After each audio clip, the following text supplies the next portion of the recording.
Welcome back to my YouTube channel. So, for today's video, bakit tayo nasa kusina? Kasi mag-unbox tayo ng aking microwave oven. So, matagal na siyang nasa akin, pero ngayon lang ako magkaka-time para may unbox siya kasi baka masira na siya. And ang tagal na neto, last December pa to sa akin na binigay. And then, ayan. Hindi ko pa siya na-unbox. Kaya tara, open na natin siya and bibigyan ko na rin kayo ng konting thoughts about dito sa microwave oven na to. At saka, sale siya nabili kaya sobrang ganda and ang ganda rin ng brand niya. Tara na't buksan natin guys. Wait lang, magkukuha ako ng scissor. So, ito ay nakita mong scissor dito sa amin and open ko na siya. Ayan. Ganyan lang siya kalaki guys. Ang size nito is, ano nga ba size nito?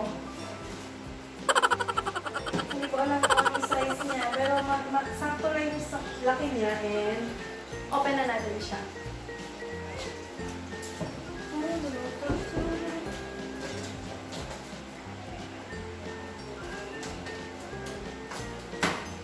Alam niyo ba, sa Nueva Ecija pa namin ito nabili and gamit ang motor, dala-dala namin ito. So, ayan, ganyan talaga yan nakas namin sa motor. Medyo naalikabuhan na dito sa bahay kasi tagal na natin dito na-stock. So, buksan na lang natin siya para masaya.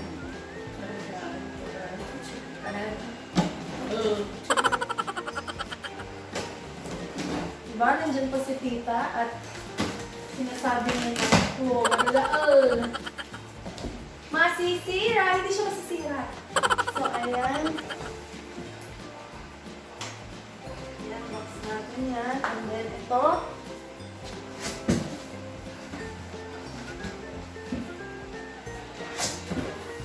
Pag-open natin, ito makikita nyo, puro styro. Ayan ang likod ko, di ba? Pabalik-balik, palikot-lipat ako. So, ayan, pag-open naman natin. Pero naman makikita yung kanyang pinaka-plate. So, ayan. Natatakot akong hawakan. Gusto kong mabasag ko. Ilagay muna natin siya dito sa tabi.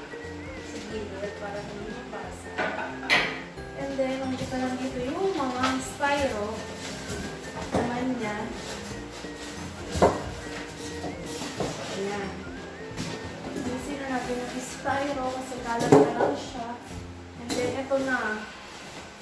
The moment of truth. So, ayan. Papahelp na lang tayo kay Father Earth. So, ayan yung itsura niya. Color white yung pinili ko. And black. White black siya. So, ayan si tita. So, papahelp lang ako para maalis ko siya dito sa loob. And mapakita ko sa inyo.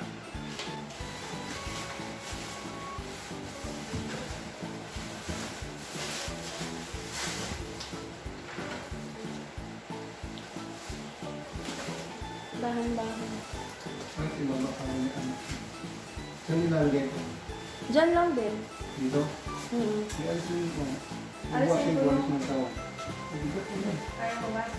Ibigat ko pa. Mabulit pa ito. Baba natin. Hindi lang mga natin para malat. Magkaan lang ito. Nagdalawang mga sa motor. Hindi na naikot na ang kamay. Hindi na natin.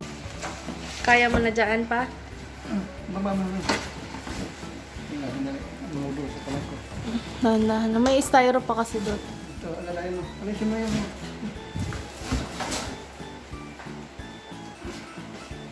Yun. Thanks pa.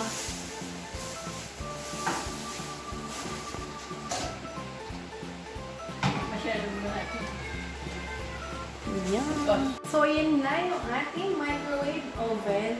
And ganito lang siya ibukas, guys. Maliit lang siya, pero tama lang.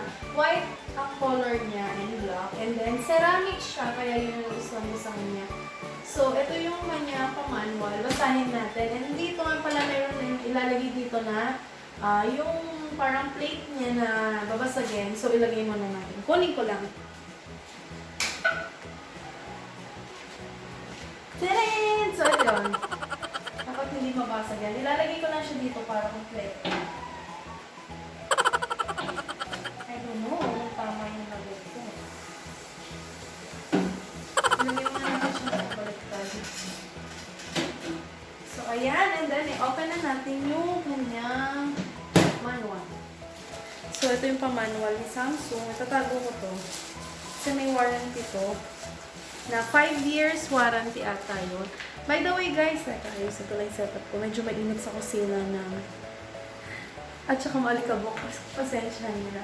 May warranty card to na, kung hindi ako nagkakamali, 3 to 5 years. And then, ito yung warranty card ko. And then, meron pa ako isang hawak na papel doon sa loob ng aking mga kagamitan. And then, ito yung user manual lang niya. Medyo malaki user